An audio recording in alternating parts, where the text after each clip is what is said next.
In the previous video, we introduced cellular respiration and talked about glycolysis, the first step in aerobic respiration. Now we're going to talk about the rest of the steps, the remaining 3 steps in cellular respiration. But before we do that, I wanted to review the anatomy of a mitochondria because this is the organelle involved in these next 3 steps of aerobic respiration. So it only occurs in eukaryotic organisms that have mitochondria. So mitochondria, if you remember, it is a double membrane structure. It has an outer membrane and an inner membrane. There's an inner membrane space between those two, which is not labeled, but it's in here. And then there is a fluid-filled center known as the matrix. And the inner membrane is folded to increase surface area, and these folds are known as cristae. At the end of glycolysis, you ended up with 2 pyruvic acid or pyruvate molecules. The 2 pyruvate molecules are carried into the mitochondria where they get altered. A multi-enzyme complex is used to change each pyruvate into a molecule called an acetyl group. This involves a decarboxylation. A decarboxylation is removing a carbon. It's just a fancy word for taking carbon off of the molecule. So each pyruvate gets a carbon removed, and this diagram just shows you what happens to one pyruvate, but you have to remember that there are 2 going through this process. So a carbon is removed, it combines with oxygen to form a carbon dioxide molecule. In this process, of course, hydrogen and electrons are removed, so an NAD, or empty taxicab, picks up some passengers and becomes NADH. This is an oxidation, right? And the NADH is the reduction. So because we have 2 pyruvate going through this process, we get 2 carbon dioxide molecules produced and 2 NADH are formed. Now, a new coenzyme attaches itself to the molecule that's left, which is called an acetyl group, and it attaches, and then you end up with a molecule called acetyl coenzyme A, or we shorten it and call it acetyl-CoA. The coenzyme A is another taxicab, but instead of shuttling electrons and hydrogen ions, it's transporting acetyl groups to the next process in the aerobic respiration pathway. That next process is the step known as the Krebs cycle. It's also known as the citric acid cycle. Now, it may look really complicated in your book, but I'm going to break it down here so it's not so intimidating. It's actually just involves a lot of steps, but we don't need to know the intimate details of each of those steps. So after the coenzyme delivers its acetyl group to the Krebs cycle, it breaks off and goes back to the previous step to collect more acetyl groups. The acetyl group, which is this 2-carbon molecule here, gets attached to this molecule called oxaloacetate, and I'm not sure if I'm pronouncing that correctly, and it enters the Krebs cycle. And the Krebs cycle is a series of 9 reactions which basically oxidize that acetyl group to completely pull all the energy it possibly can out of there. So the acetyl group binds with this 4-carbon molecule and becomes a 6-carbon molecule known as citrate. Now, just to summarize the steps I'm about to show you, there are a set of redox reactions and 2 decarboxylations, remember that's removing carbon, to harvest the energy out of these molecules and convert the citrate back into oxaloacetate so it can then accept another acetyl group. And this cycle continues. So after the citrate is formed, the next step is the first oxidation, which the citrate, which is right here, gets electrons and hydrogen ripped off of it, so in NAD gets reduced to NADH, and a decarboxylation occurs. A carbon gets ripped off, so a carbon dioxide is formed. And you're now left with a 5-carbon molecule, and we won't worry about the name. Then the next set of reactions take that 5-carbon molecule and oxidize it some more. So you end up with another taxicab being filled with electrons and hydrogen. Another decarboxylation occurs, so a second carbon dioxide molecule is formed, and a phosphate even gets ripped off of one of these substrates in this pathway to form ATP. And what you're left with is a 4-carbon molecule, but it's not exactly the same as the oxaloacetate that you started with. So it has to go through some more conversions or oxidations to get it back to its original molecule. So that's what's shown here in this whole process.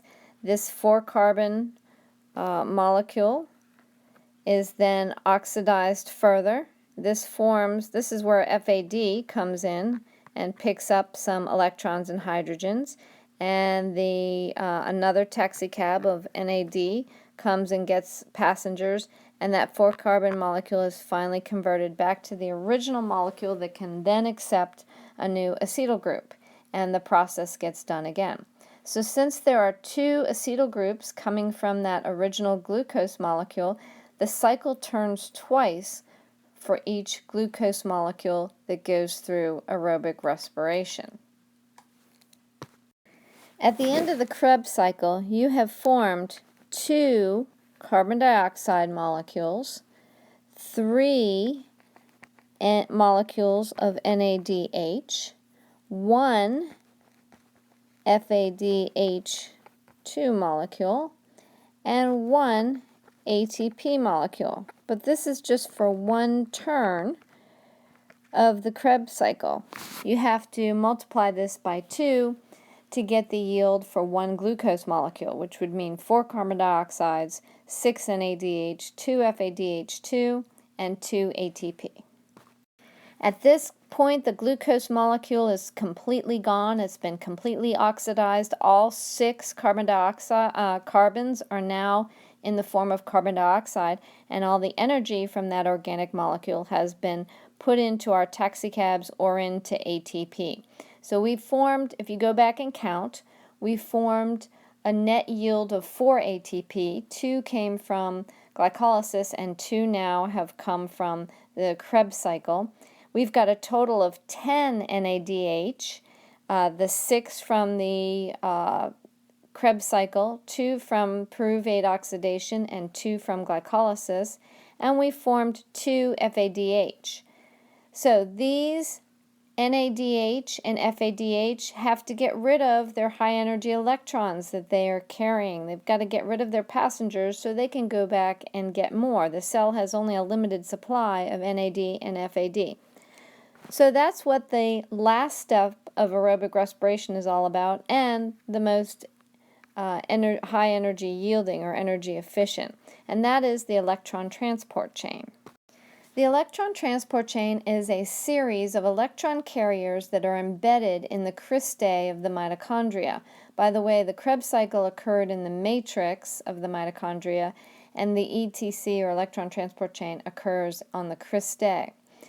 Now, NAD and FAD will drop off their passengers and get recycled to go and pick up more electrons from the previous steps.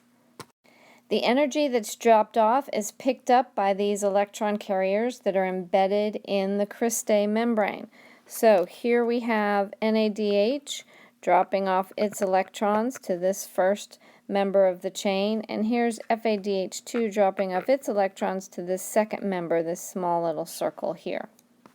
The electrons are then passed from one carrier to the next, and as they pass, the energy that they contain is used to pump hydrogen ions out of the matrix into this inner membrane space. So these large proteins here are actually pumps that are pumping hydrogen ions or protons out into the inner membrane. This creates a concentration gradient. You end up with a high concentration of protons or hydrogen ions in the inner membrane and a low concentration in the matrix. So you have a concentration gradient set up. Aha, we know about those. We use those in diffusion. So once the electron transport chain has squeezed all the energy it can possibly get out of moving these electrons, they get accepted by oxygen, and oxygen grabs some of the hydrogen ions floating around and forms water. This is our final electron acceptor. Oxygen is reduced to water.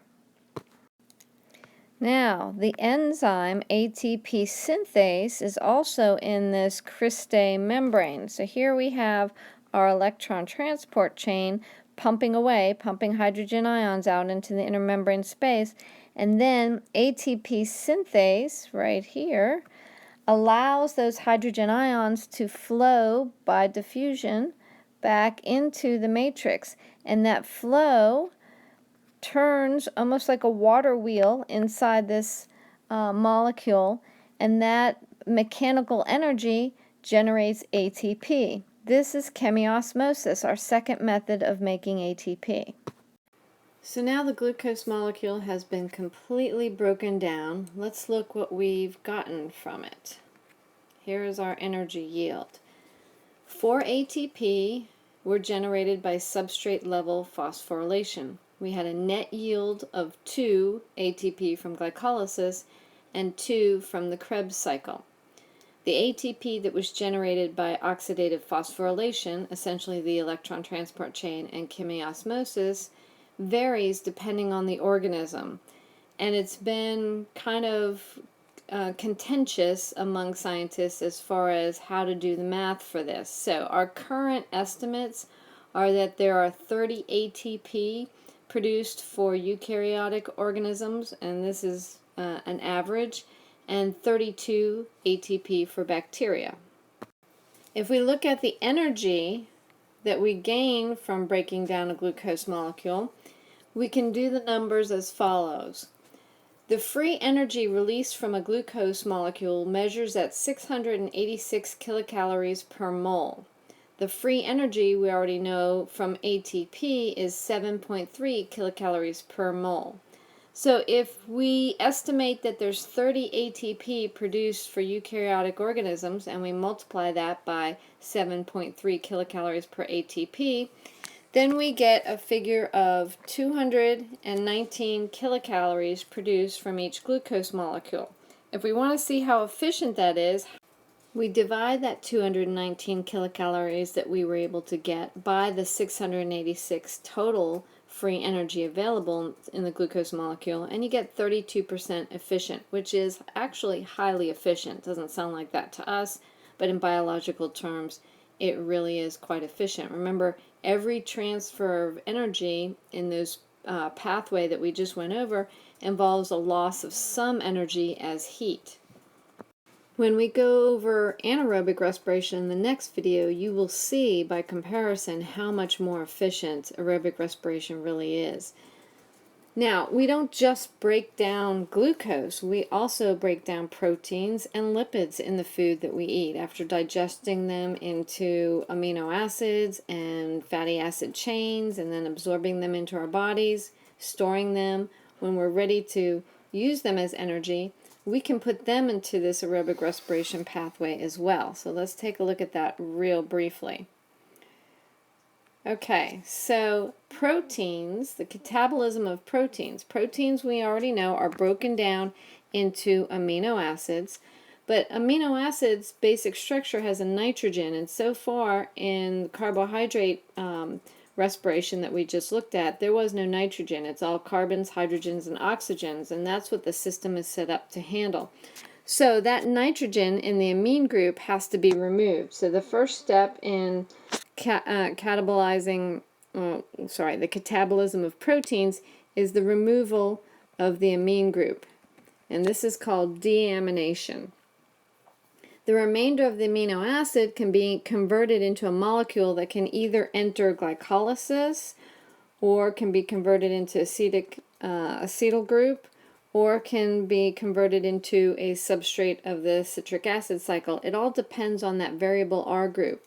So how many carbons, hydrogens, and oxygens do you actually have, and what molecule can it easily be converted into?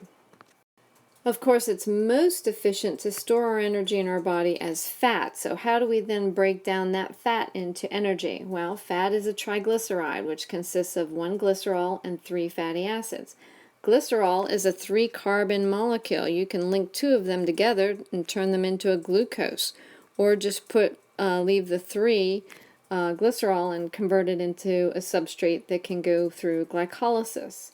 The fatty acids, which contain a huge amount of energy, can be chopped up in a process called beta oxidation, which basically cleaves the long chain into segments that contain 2 carbons each, basically an acetyl group.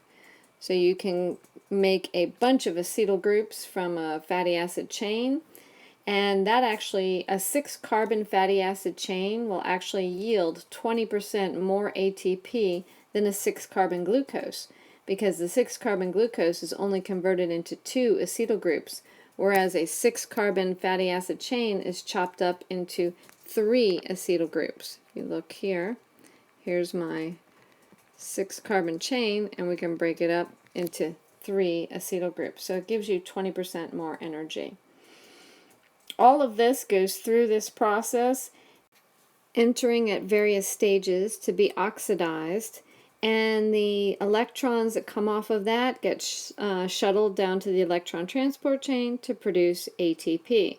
So there, in a simplified format, is aerobic respiration of both proteins, carbohydrates, and lipids. I had to create a 3rd video to cover anaerobic respiration, so please watch part 3, and thank you for watching.